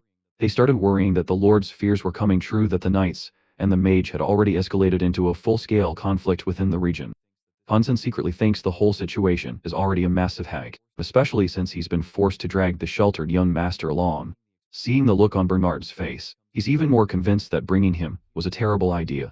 He's exhausted from constantly babysitting such a spoiled brat. However, when they finally reach the source of the smoke, they discover it's not a battle at all. Instead, the knights are actually assisting Ian while he takes a bath out in the open, a situation that has Ian himself feeling extremely uncomfortable and nervous. Bernard and Hansen burst onto the scene, but Hansen quickly tells the young master to stop in his tracks the moment he realizes nothing dangerous is happening. It is, quite literally, just a bath. Both of them stand there utterly dumbfounded. Neither can fathom how anyone could casually bathe the outside in the open like this. Even so, Bernard remains suspicious, convincing himself there must be something deeper going on beneath the surface. He begins scanning the area intensely for any hidden meaning or secret behind the scene. Suddenly, he starts shouting that as the son of the Lord of Riverville, he has every right to a complete explanation of everything happening here, demanding a full briefing. He immediately throws a childish tantrum, while Ian watches the whole scene with an increasingly uncomfortable expression. The old knight, whose name is Elder, calmly offers to explain the situation, but Bernard arrogantly cuts him off. He snaps that he wasn't asking Elder anything he wants Ian himself to answer. His disrespect toward Elder is blatant. Bernard then proudly introduces himself as the heir to the family before rudely ordering Ian to get out of the bath and show him some proper respect. Ian immediately realizes this behavior matches something Kathy once told him about. In this world, nobles apparently practice a strange tradition known as mage baiting, a custom where they intentionally provoke mages to test their power and temperament. If a mage silently tolerates the insults, people view them as weak, but if the mage reacts with fierce anger, they are acknowledged as truly powerful. Realizing that Bernard is likely trying to provoke him on purpose, Ian refuses to obey his demands. Bernard instantly explodes into another fit of rage, screaming about how Ian dares to defy a noble like him. Ian fires back calmly, stating he has no obligation to listen to a spoiled little boy. Furious beyond belief, Bernard orders his knight to capture the mage immediately, although the knight himself seems more interested in calming the brat down than actually attacking Ian. At that point, Ian decides enough is enough. He admits to himself that he could tolerate the childish provocation from earlier, but being treated like a fraud crosses the line.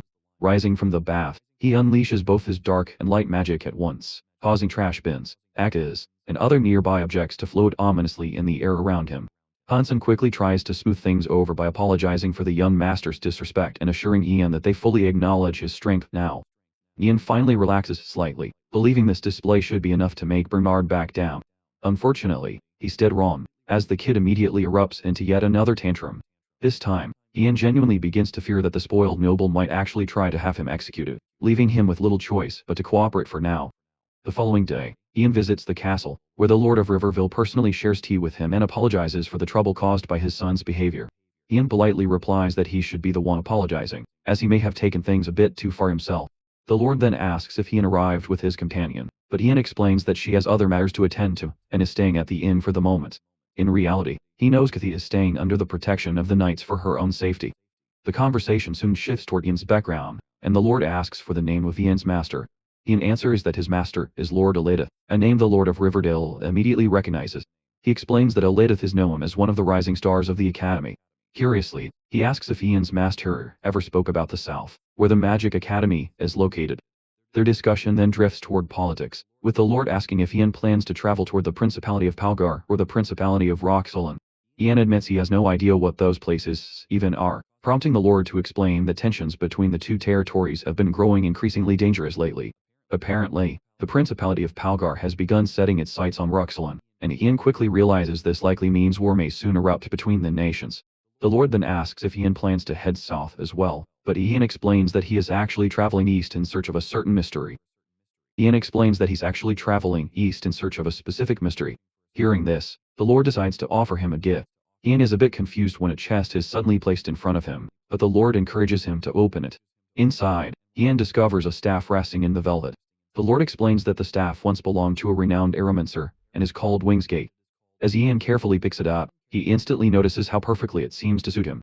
Although it looks like nothing more than an ordinary staff on the outside, holding it feels like finally obtaining the perfect prop for a real mage. He genuinely appreciates the gesture. The Lord explains that the gift should be considered a token of gratitude for Ian forgiving his son's outrageous behavior. Ian sincerely thanks him and happily accepts the gift. However, the moment he returns from the meeting, he suddenly hears someone desperately screaming his name. Ian instantly goes on high alert. Kathy rushes toward him in a panic and announces that something terrible has happened. She then reveals a raven that she has trapped. Seeing that it is only a bird, Ian finally calms down, and Kathy smiles in relief. The old man explains that a hunter caught the bird earlier that morning, and was planning to cook and eat it, but Kathy stopped him and took the crow away before he could do anything. Ian realizes that Kathy is completely serious when she explains that, to her, the bird reminds her of Ian because they both have black hair. Somehow, it feels like fate itself brought the crow to them, so she could never allow someone to eat a raven like that. Kathy is practically glowing with excitement while Ian apologizes to the old man for all the trouble she has caused. He casually tells them they should just go ahead and eat it anyway, which completely crushes Kathy. She cannot believe how cold he is being towards such a helpless creature. While Ian tries to calm her down, the knights are already stoked at the thought of getting an easy lunch out of it. And, suddenly, Ian hears a voice begging him to save it. He immediately tells the others to hold up for a moment before carefully picking up the raven, only to realize that the creature is desperately pleading for help.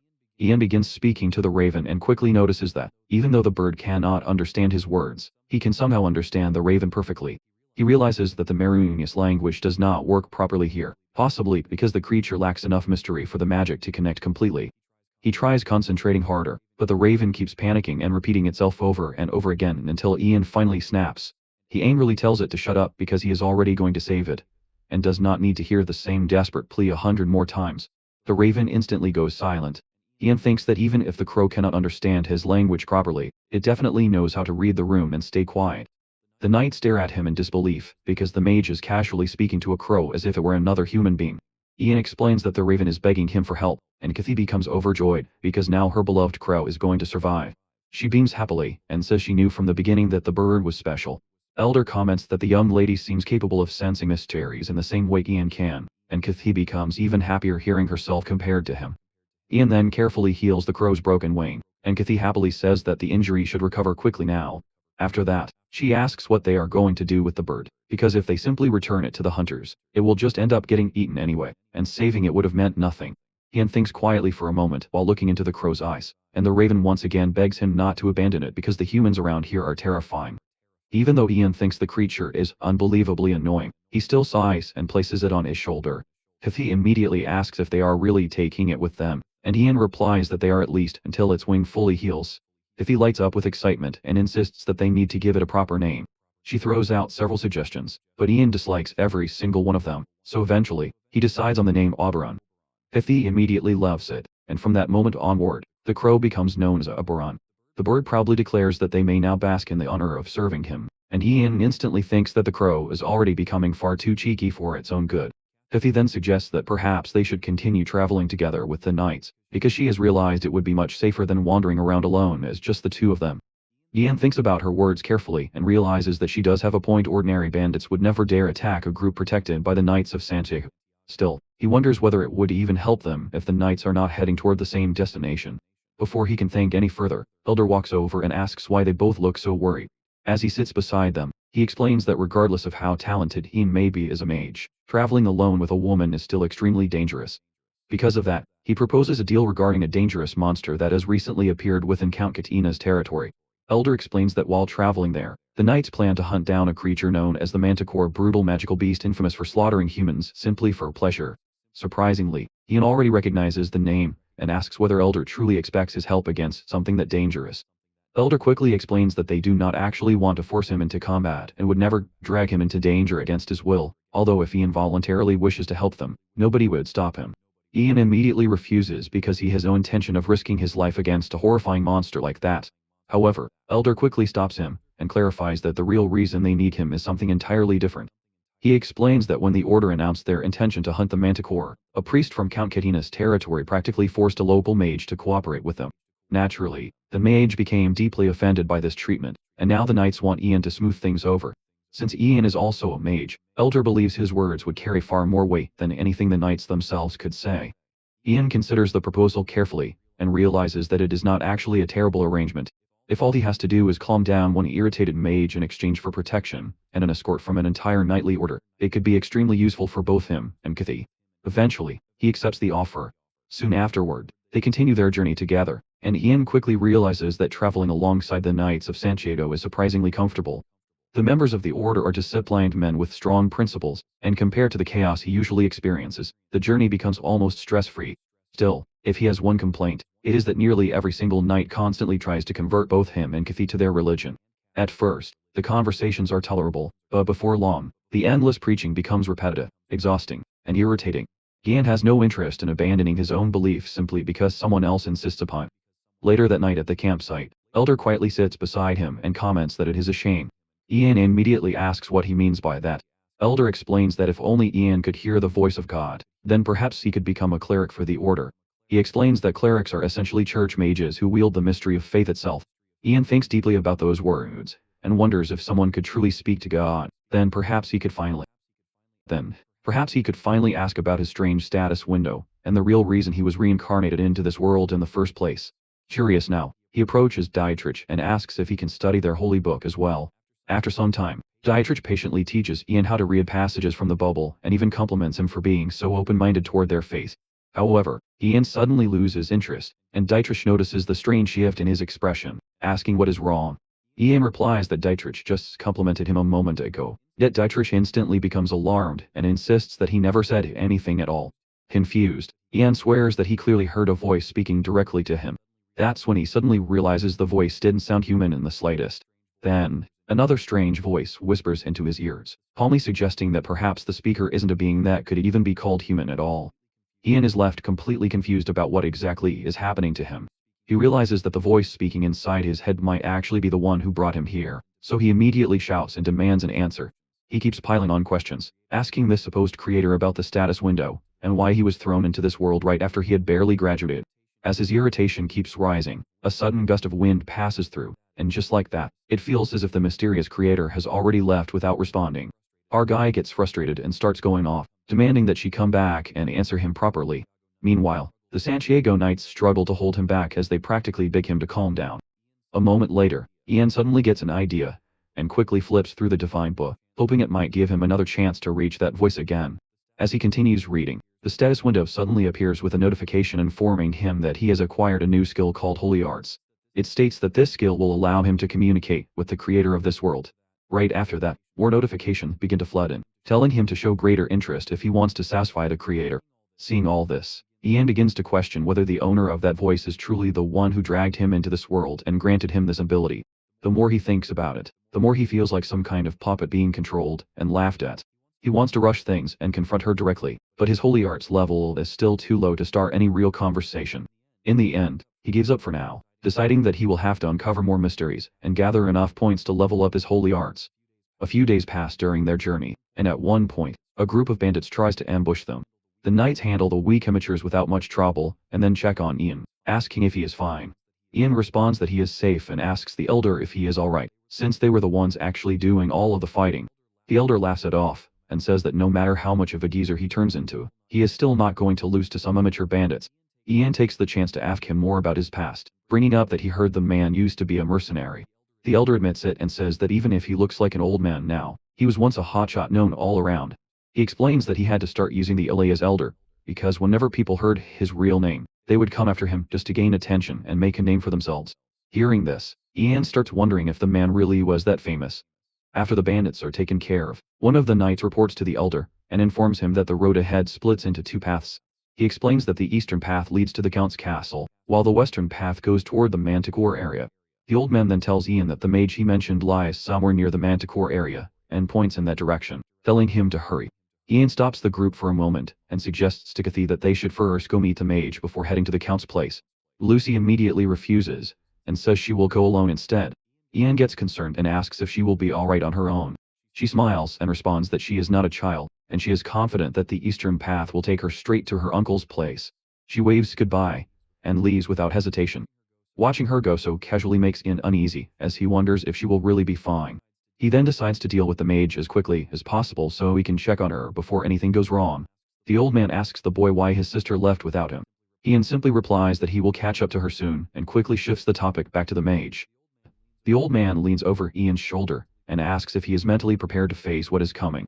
He tries to scare him by explaining how dangerous mages can be and adds that the one they are about to meet is already upset because of the order. Ian questions why the knights are the ones cleaning up the order's mess, and the old man casually replies that they are paid a heavy amount for it. That answer makes Ian realize why all the knights are wearing such shiny and expensive armor. Then, the old man shows a bit of sympathy and reassures him that since Ian is also a mage, the other mage might calm down once she sees his face. Ian starts wondering what kind of person she might be, since this will be his first time meeting a mage other than his master. Meanwhile, the female mage named Moni Campbell, who looks more like an unpleasant witch, is seen stirring a pot of soup. The scene shifts back to some time earlier, when the Order approached her, and asked for her magic to help capture the Manticore. The Order behaved rudely, and told her to feel grateful since the forest was under their control. This attitude makes Moni angry, and instead, she offers them a chance to try her cooking if they want her help. She uses the horrible smell of her soup to scare them off, and it ends up working. As the story shifts back to the present, the knights and Ian arrive close to the witch's place. The elder informs him that the mage they are about to meet is Moni Campbell and introduces her as a well-known plant sorcerer. He continues by explaining that she can control plants freely, and is even capable of brewing extremely deadly poisons from them. The elder then adds that the real reason they came here is to obtain her poison, which they need in order to hunt down the manticore. Just then, a terrible smell spreads through the air, making the knights quickly cover their noses in disgust. Moni appears, laughing in a casual yet wicked manner, and says that she has been waiting for them, and is pleased to see that they actually return to try her delicious soup. She presents them with a bowl of her chicken garlic soup that smells awful and is clearly dangerous. The knights keep their noses covered while reluctantly holding the foul-smelling bowls in their hands. When the elder tries to explain that they did not come here to test her strength through such a dish, Moni responds that her rare meal is made from the finest ingredients she personally harvested. She then tells them that they are free to leave if they do not wish to accept her hospitality and taste her cooking. While the knights struggle and even start vomiting from the smell and taste, Ian casually drinks the soup in large gulps, finishing one bowl after another without hesitation. Apparently, he ends up liking the taste so much that he cannot stop himself from eating more of it, which makes Moni grow concerned as she watches him keep devouring her poisonous-looking dish without slowing down at all. When Ian calmly tells the lady mage that it actually tastes good, Moni finds it hard to believe what she is hearing. Ian goes on to mention that he really likes the amount of garlic she added into the soup, and continues eating it without any hesitation. Moni and the knights start getting uneasy at this sight, and she quickly steps closer to him. Insisting that she's seen enough. She admits that in her 40 years as a plant sorcerer, she's never encountered anyone quite this ridiculous. Then, she looks him in the eye and directly asks for his name. As soon as Ian reveals who he is, Manny is visibly startled and rushes to confirm if he's truly the apprentice of the legendary pyromancer, Alatif. She immediately apologizes for her earlier behavior and, desperate to save face, quickly whips up a luxurious feast for him and the knights. Ian still low-key prefers the chicken soup, but he decides to just roll with it instead of making a scene. Manny then shifts into a more serious tone, asking if they were actually planning to hunt the manticore. She warns them that it's a suicide mission, reminding them how the winged beast has already slaughtered several hunters previously sent by Count Karena. The old man responds that he's more than ready for the job. Seeing his confidence, the witch asks if he's ever actually taken down a manticore before. The old man nods, replying that he has, but it was a long time ago, back in his prime. She then turns to Ian and asks if he's ever faced one himself, adding that she expects him to be a top-tier mage, since he was trained by a legend. She goes on to request that Ian lend his strength to the knights during the hunt. Hearing this, our boy drifts into his thoughts. He recalls his master's teaching a mage should get involved in people's problems even if it's inconvenient, and such matters must always be treated with gravity. As he reflects on those words, Ian feels like there's no real reason for him to go out of his way to hunt a dangerous winged lion. However, the thought of refusing the request and having rumors spread through the Mage Circle makes him hesitate. The Mage Circle is an organization formed to regulate the use of the mysteries, and Ian doesn't want to ruin his reputation there. He worries that declining might piss off his master or lead to other mages ghosting him when he actually needs help later. Seeing that he has no other choice, Ian agrees to join the hunt. The next day, he travels with Manny and the knights toward the forest, all while hoping Kathy will be okay on her own. While he's thinking about Kathy, his pet crow, Wilburan, returns with intel. He's located the winged lion and points out its exact location. When Ian reports this to the old man, the veteran is impressed by how Ian uses crows for scouting on the fly. Ian has managed to get Oberon accustomed to human speech, allowing them to communicate directly. As they close in, the leader of the Santiago Knights feels a strange pressure in the air, and goes on high alert. Ian then asks if the old man can try to persuade the manticore, since it's technically a monster. The old man has no idea how to respond, while Manny immediately shuts the idea down. She says the winged lion isn't something you can just reason with. Getting a bit panicked, she asks what Ian knows about summoning, warning him that she'll report him to his master if he tries anything that reckless. Ian briefly wonders if he should be getting some praise for his efforts instead of a lecture. Just then, one of the knights points ahead. They've finally encountered the beast. Everyone freezes like statues, not daring to move a muscle. Our boy tells the others not to twitch, and to stay close to him. Just then, Dietrich walks up to the old man and reports that the poison weapons are ready, handing over arrows coated in deadly liquid. The knight leader orders his men to fire, and a volley of arrows whistles past him. Meanwhile, Ian watches the situation unfold in silence. As the poison-tipped arrows fly, our hero suddenly locks in. The projectiles bounce right off the monster's hide without leaving a scratch. He quickly relays this to the old man, who grabs his head in pure frustration. While Dietrich asks for their next move, evil laughter echoes through the area just as another attack is about to be ordered. The monster finally reveals itself, and poor Oberon looks like he's about to pass out from sheer terror. Ian realizes that with the monster right in front of them, there's no time to prep more poison arrows. Seeing no other choice, he looks up at the sky and lets out a powerful roar using Maronius. Everyone falls silent, and Manny notes that the kid actually managed to pull it off. Even the manticore stops in its tracks, and the two stand face to face.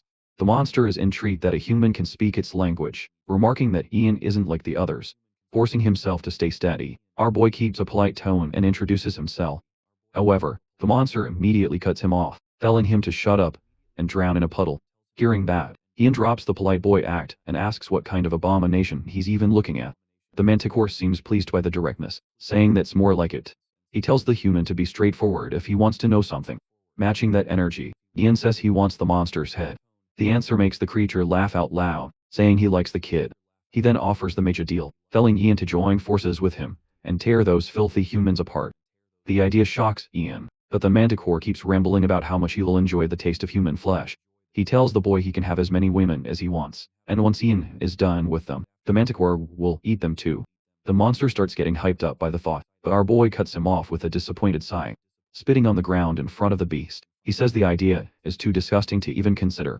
Ian and Oberon both throw up their middle fingers and unleash insults that would give the creature's mother a heart attack. Dietrich tries to speak, clearly nervous, but gets cut off as the manticore squares up to fight.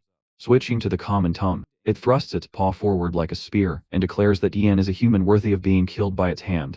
Our hero is shocked that the monster can speak the common language, and freezes in surprise. Manny reacts instantly, casting a spell and stumping her foot on the ground. Plants grow rapidly, forming massive vines that rise up like a wall, separating them from the beast.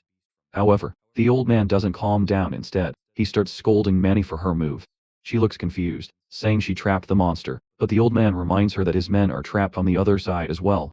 She pauses for a second before arguing back that the knights aren't helpless, and will manage somehow. Suddenly, the old man freezes as he hears a scream from the other side of the wall. Worried for his men, he runs off while the other two shout for him to stop. A short while later, they reach the spot, and he immediately asks if everyone is still alive. The mood turns grim, as a knight says they survive, but Dietrich is badly injured. Lying there in pain, the loyal knight apologizes for letting the monster escape, but the Santato knight's leader cuts him off and holds him tightly. Ian feels like he's about to break and clenches his fists. After being reborn, he never expected to see someone die right in front of him, especially someone like Dietrich. Past memories flash through his mind as he struggles to accept how real this all feels.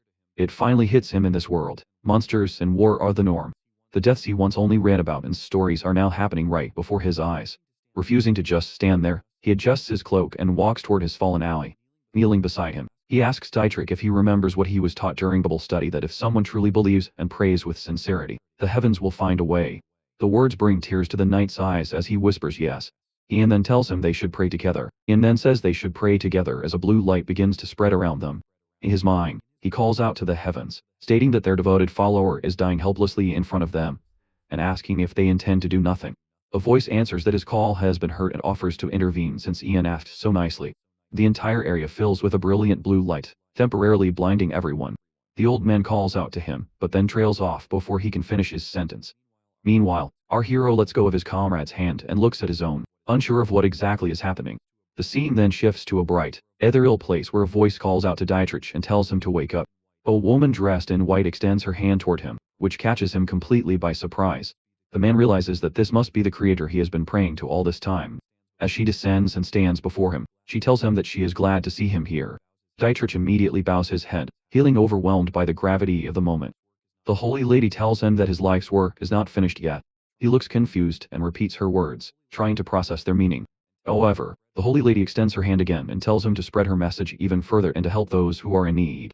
Most importantly, she tells the loyal knight that he must help her apostle, again. Just then, Dietrich wakes up in the real world to the sound of his master calling out his name. He sits up and asks what just happened. Our boy says his name as he walks up to him and asks how it feels to be reborn. The knight immediately starts crying and holds on to Ian's hands tightly. He says that our hero saved him because the creator must have ordered it. Our hero gives a nervous smile, remembering that he was only able to use holy arts because the Holy Lady allowed him to borrow her power. He asks how the knight knew that, and Dietrich explains that the Holy Lady told him he still has much to do in this world. Remembering the words of the great being, the knight shouts in excitement and starts calling Ian a holy apostle. The other knights assume that he might have taken a hit to the head and agree to keep an eye on him for a while. Watching this scene unfold, Moni comments that they seem very cheerful for people who were close to dying just moments ago. Seeing his men back in good condition, The old man asks if they are ready to fight the manticore again. Our hero sends Oberon ahead to scout the area first so they can understand the situation better. The knight leader becomes concerned that something might happen to the bird, but Ian dismisses the worry, leaving him confused. Our hero tells the squad that the manticore is not some run-of-the-mill, low-level thug, so they need to be fully prepared to deal with him. The scene then shifts to the manticore, who is busy attacking a nearby town and chasing humans through the streets. The young man is leading his father away from the monster, but the old man suddenly slips and falls to the ground. The son calls out to him, but it is already too late as the manticore moves in for the kill. Before the monster can bite down, the young man grabs a pitchfork and tries to scare him away from his father. He holds the weapon up even though his whole body is shaking uncontrollably. The manticore understands that the old man is his father, and makes him a cruel offer. He tells the man to kill his own father, and in return, he will spare everyone else in the area. The young man refuses the offer, and tells the monster to go die. The manticore does not seem bothered by that response at all. He simply raises his paw high and prepares to slice them apart. The father and son hold on to each other, ready to accept their end. But at that moment, an arrow flies in, and strikes the monster directly in the eye. The Santiago Knights leader rushes forward, and deflects the incoming attack while the manticore screams in pain. The father and son finally get a moment to breathe as the old knight shouts for his men to get ready. The soldiers move in quickly while the manticore glares at them, shouting that they are rushing toward their deaths. However, Ian calls out to the monster and calls it an idiot. Having mastered the secret arts of rage baiting, he claims the manticore as only delaying his unavoidable defeat. The monster shouts back at him to be quiet, but our hero continues, wondering aloud if this is how a defeated dog sounds. The rage bait works perfectly, as the manticore charges straight at Ian at full speed. At the last moment, our hero smiles as Moni steps forward and raises her staff. She activates another plant growth spell, which wraps the monster tightly in vines. The old man then orders his men to act, and they throw clay bottles at the trapped manticore. The beast becomes even more furious as he gets covered in a strange liquid. Meanwhile, Moni tells Ian that it is his moment to shine. Our boy steps forward and activates his fire magic with a simple snap of his fingers. The manticore realizes too late that the liquid is actually oil and is immediately engulfed in flames. His screams slowly die down while Ian shows no reaction, mocking his enemy until he is nothing more than crispy bits. After everything is over, the citizens step forward to show their gratitude to the knights, who calmly claim they were only carrying out their duty. From the background, our boy throws a cold stare at the Santiago Knights leader, watching the senile old geezer soak in all the praise. Oberon looks at him with innocent eyes, and sarcastically asks why his great master is not getting the respect he deserves. Ian tells the annoying little fluffball to zip it and wonders if his display of roasting a manticore alive with fire magic actually intimidated the citizens instead. Right then, he is genuinely caught off guard when a young man and his grandfather step forward to thank him for saving their lives. He freezes for a moment, unsure how to react, since he never expected anyone to thank him in the first place. A wide smile spreads across the old man's face as he notices that reaction. The knight leader suddenly bows in gratitude to the mighty mage who saved everyone from the big, bad manticore. Ian awkwardly responds that he only followed Moni's commands, so there is no need for him to bow like that. That response surprises the knight leader, who did not expect such humility to match Ian's skills and presence. In his experience, kids like him usually grow up into heroes whose reputations make them seem more noble than actual nobles. Soon after, a group of guards approaches the knights and asks if they are the ones responsible for taking down the beast. Instead of answering directly, the Santiago Knights leader demands that the fools state their identities first. The men apologize and explain that they are guards from the Count's castle. Our boy is surprised when they invite both of them directly to the Count's mansion. Once there, the knights are welcomed with a banquet worthy of their achievement. Lucy's drunk uncle loudly praises their strong sense of justice, applauding them for fearlessly slaying such a dangerous, unholy beast. The old man grins and casually claims it was nothing special for warriors of their level. His words clearly make the Count a little jealous, wishing he had guards like them protecting his estate. The man ignores the fact that his own guards are standing right there listening. Next, he starts buttering up the witch, promising he will do everything in his power to make sure no priests ever step foot in her forest again. Then, his expression suddenly turns serious, as he looks at Ian, mentioning he has heard quite a lot about him from his niece. The man is left stunned when he sees the kid is far too busy stuffing his face with meat and bread to even notice he is being addressed. When his little buddy finally points out that the important-looking man is speaking to him, Ian throws a cold stare at the scumbag who just interrupted his three-course gourmet meal. Firmly grabbing a loaf of bread like it belongs to him, he casually apologizes for not paying attention, because the food is simply too good to ignore. Hearing that, the Count pretends to overlook his earlier disrespect. Instead, the man applauds him for keeping Lucy safe. As a reward, he orders his butler to open a chest. Inside, there is a brightly glowing magic scroll. It is said that powerful spells are inscribed onto such scrolls, which release their stored magic the moment they are torn. Seeing such a rare item right in front of him, our hero is completely dazzled. Holding the fine paper in his hands, he carefully observes the inscriptions written across it. The Count smirks and asks if the gift he specifically arranged for him meets his expectations. Our hero expresses his gratitude for such an incredible reward, but the Count replies that it is only fitting for the hero who safely brought back his precious Lucy. With a snap of his fingers, the doors to the banquet hall swing open. Right then, the noble girl walks in wearing a beautiful dress, along with a ridiculously long magician's hat that's half her height. That goofy-ass hat nearly makes our guy choke as he struggles to hold back his laughter. As Lucy takes a seat beside her uncle, Ian wonders where she even found such a ridiculous cosplay piece. Shyly locking eyes with her hero, Lucy softly asks how he has been. After watching the way the two look at each other for just a second, the Knight's leader teasingly reminds him that he once called her his sister. Judging from her expression, she clearly sees him as something more than that. Moving forward, the Count offers a proposal to our magician. He wants Ian to accompany Lucy on her mission to take revenge on the bastards who hurt her. The Count firmly requests that he join his men to ensure the mission's success. Our boy quickly realizes that the magic scroll was not exactly a free reward. It was clearly bait meant to pressure him into accepting the offer. Still, a mage's role of casting spells from the backline is not too dangerous, so he is not completely against the idea. On top of that, if things go well, he could earn a hefty reward from Lucy and her uncle. Staying humbled as always, he agrees if they believe a lowly mage like him can be of help, then he will join them. 3 days later, everyone, including Lucy, gathers outside the Count's mansion. Lucy explains that the Count is busy with preparations, but he will give them a grand welcome once they return. The Santiago Knight's leader simply smiles and says he is looking forward to it. Meanwhile, our boy feels annoyed that their squad lost several capable men, all thanks to the Count shamelessly bribing them away with his treasures. Right then, the old man suddenly thanks him for sticking by his side the entire time. He promises that he has a surprise waiting for him when he visits Trafar Island. Seeing him confused by the unfamiliar name, the leader explains that it is a floating island in the Coral Sea, and the locals will welcome him warmly if he mentions the name Salvador. Surprised, Ian asks if Salvador is actually his name. Deciding it is finally time to reveal it, the elder calmly states that his name is Salvador and he hails from the Orcas family. While Ian does not immediately grasp the importance, Lucy instantly recognizes the name Salvador of the White Wolves. The old man lets out a humble, amused laugh at his old title. Meanwhile, our boy stands there feeling completely left out of the conversation. Realizing he is clueless, Lucy explains to the Morin that he is standing before the former leader of the Emperor's private mercenary team, the White Wolves. Their leader was so skilled with the sword that rumors say the Emperor himself granted him the title of Swordmaster. That means they are currently in the presence of a living legend. Oberyn and Ian don't give a damn, however, both staring blankly like it is no big deal. Shocked by their reaction, Lucy hypes the old man up. She is confused why Ian is not losing his mind and doing backflips over breathing the same oxygen as someone of that level. On the other hand, Salvador does not look too surprised by Ian's dull reaction, since he more or less expected it. Even so, he does enjoy when people flock around him and go crazy after learning his true identity.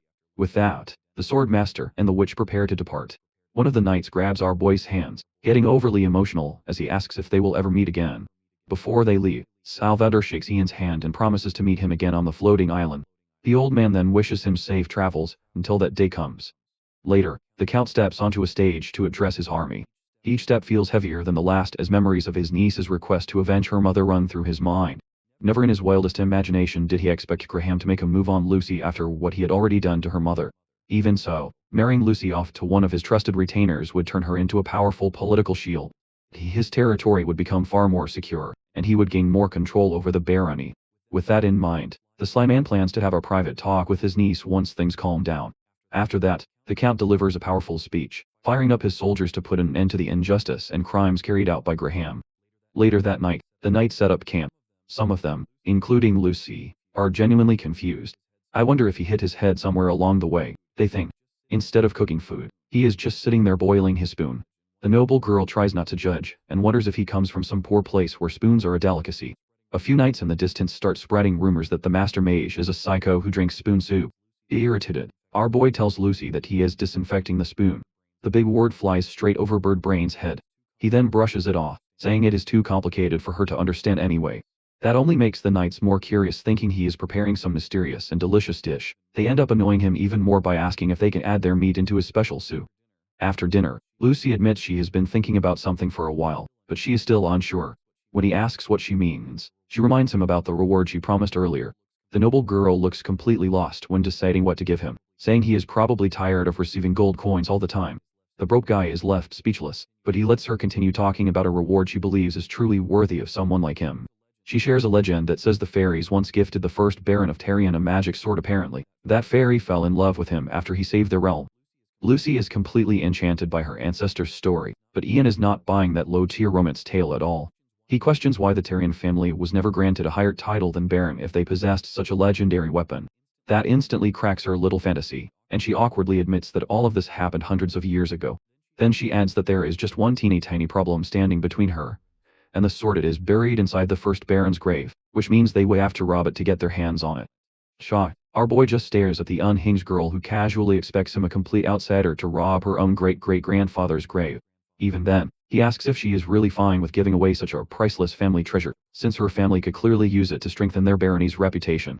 He tries to convince her that there are better ways to use it, but Lucy just pouts in anger. The noble girl snaps, explaining that he gave her a second chance to fight back. Her hands tremble, as she says everything he did changed her life, so he deserves a reward of equal value. She stands up, embarrassed, and clearly upset that he is making light of something she put so much thought into. Calling him a dense dum-dum, she storms back to her tent. After hearing all that, the guy with the eye. He heads back to her tent after hearing all that.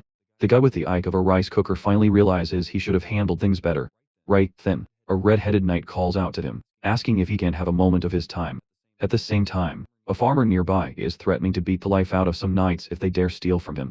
The scummy dirtbags just mock him, saying they might consider leaving if he hands over a few chickens. One of them jabs a finger into his chest, claiming that knights marching to war cannot survive without food to fuel them. However, his arrogance disappears the moment he spots a crow landing on a nearby tree branch. He immediately recognizes it as the master magician's pet. Out of nowhere, Oberon starts warning them that the master is coming. While the three idiots are still shocked that the crow can talk, our boy casually greets them from behind. Trembling, the trio slowly turns around with stiff expressions, instantly realizing they are screwed. Our boy coldly asks what the hell they think they are doing. You see, he had a meeting with the Count before they were deployed. The Count's hesitation made him think the request would be something serious, but to his surprise, the man simply asked him for a favor. He needs to deal with his poorly disciplined mercenaries who go around robbing citizens. Our boy is confused because that sounds more like a job for the knight. The Count lets out a deep sigh and explains that the knights and mercenaries are too close, they are brothers in arms, so they cover up each other's crimes. At first, he let it slide since it kept the mercenaries occupied, but now they have gotten bold, openly stealing, and doing it in the territory of his precious niece. He quietly judges the uncle who begged him that night to give them a warning, hoping it would straighten them out. Now standing under his stabbing gaze, the three knights huddle up like conjoined twins. He declares that it is time these stray mutts who dig through trash pay the price for stealing from their own people. The three wet their pants when our master mage says he will cancel their life subscription to set an example. By the next morning, news of his warning spreads everywhere. The mercenaries are so shaken that they refuse to even step outside. His actions make the Count and his niece happy, relieved that their people can finally feel safe. However, the red-haired knight has bad news. He calls for a direct meeting with the Count to point out a serious flaw in their strategy. The soldier bluntly states that, in their current condition, they are nothing more than prey for Grime's army. Surprised, our boy asks if he really believes that, even with 400 trained soldiers on their side. The knight repeats that they are no longer soldiers, they are harmless prey. He explains that earlier, their men used to pillage Grime's territories.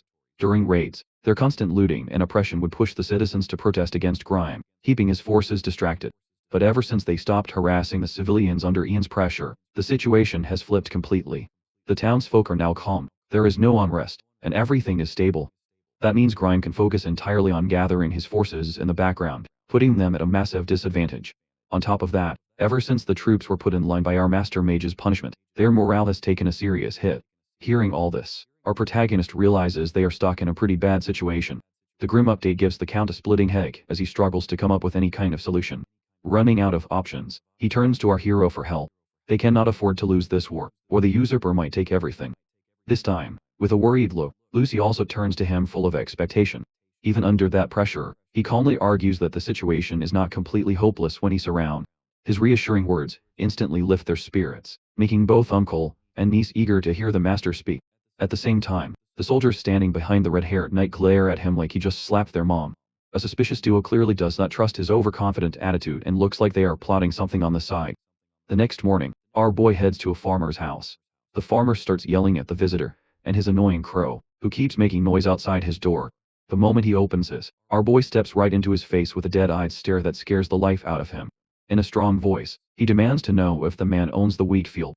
Confused and annoyed, the farmer snaps back, asking him to reveal his identity first.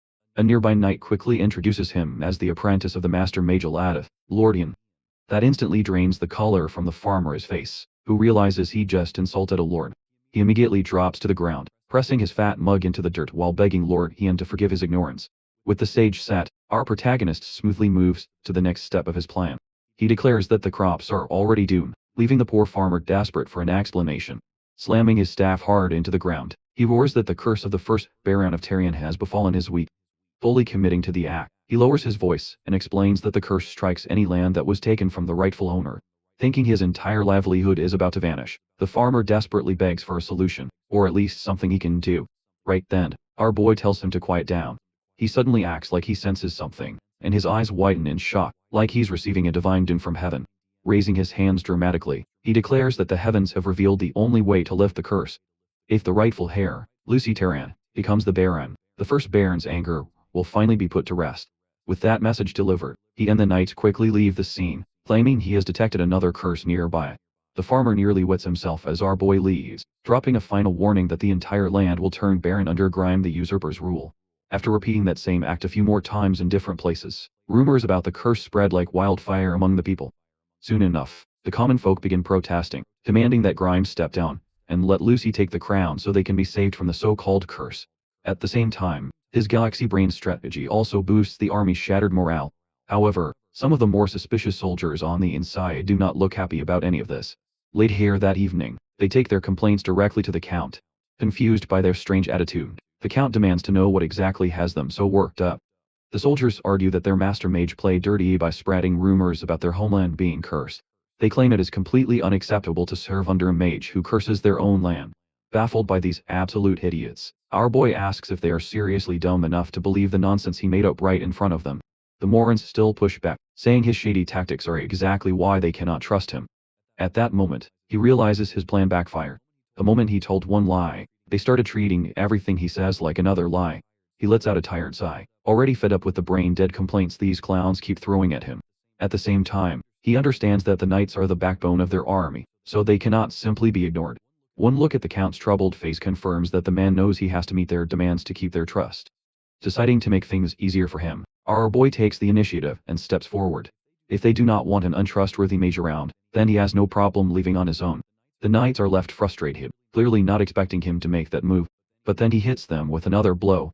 He makes it clear that they should not come crawling back to him for help later, because if he walks away now, he is not coming back.